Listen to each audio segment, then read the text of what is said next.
timber framed houses. Now, we are back to houses again, and there are various types of construction.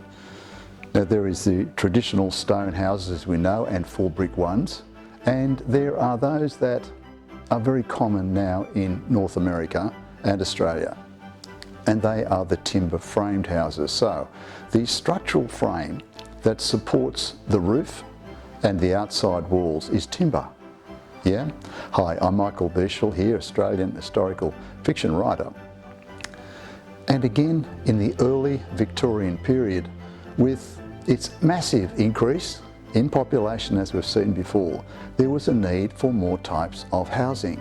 And the timber framed, boarded and iron roofed building would become synonymous with most of Australia.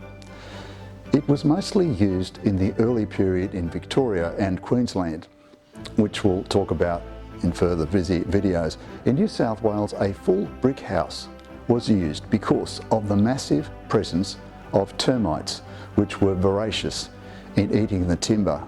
Ordinarily, carpenters would obtain the lengths of timber for both roof and walls and saw them to length and erect a frame. In North America, prefabricated frames began to appear in late 1840s.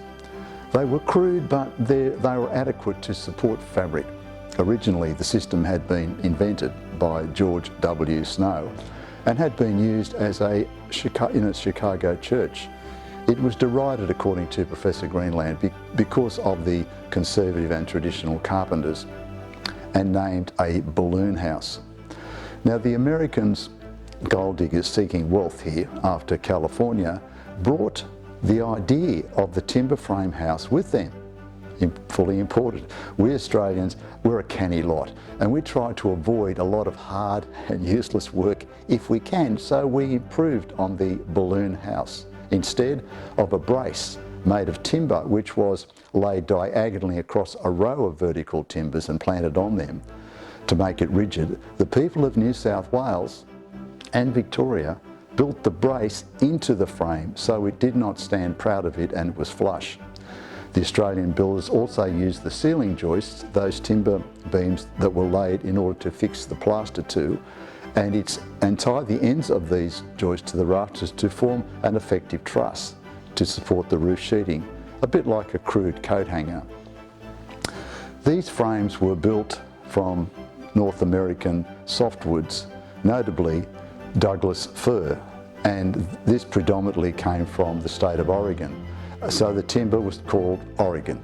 It was easily worked and cut.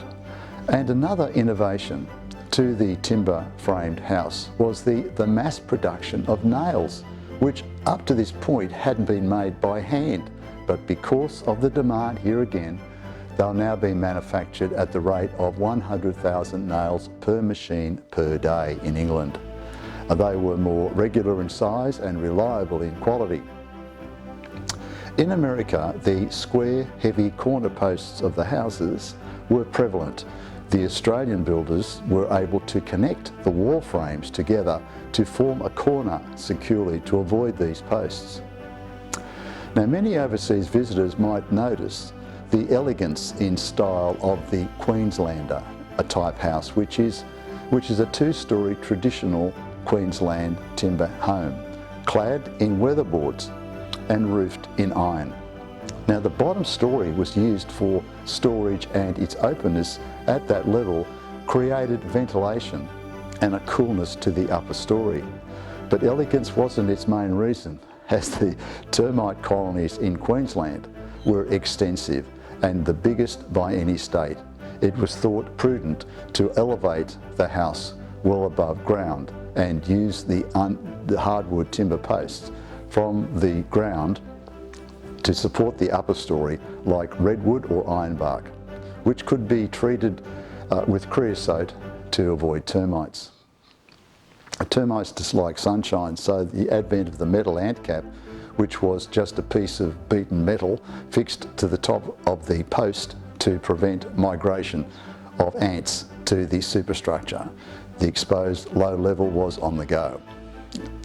So there lies the snapshot of the timber framed house in this development. And again, it is not over repetitive to mention that necessity was the mother of invention, and because of the massive immigration, there was a need for more housing and smarter housing, more efficiently built housing, and hence the innovations that came in the early Victorian period.